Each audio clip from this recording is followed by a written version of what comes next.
নমস্কার। কবিতায় কথা বলিতে আমি সুশান্ত।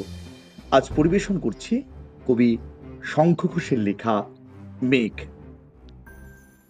ও আমার মেঘলা আকাশ, এতদিন কোথায় ছিলে?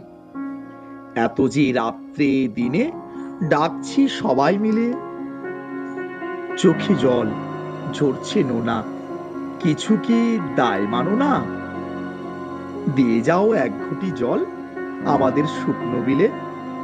ও আমার মেঘলা আকাশ, এতদিন কোথায় ছিলে? ও আমার মেঘলা আকাশ, তুমি কি সেই মেঘ না? ঝরাতে পদ্মায় জল ভরাতে যেই মেঘনা, সে ধারা কোথায় গেল? তুমি কি অন্ধ হলে আমাদের ত্যাগ করেছ আমরা মন্দ বলে? ভালো আর হই কি করে দু ফোঁটা জল না পেলে? ও আমার মেঘলা আকাশ, এতদিন কোথায় ছিলে? নমস্কার।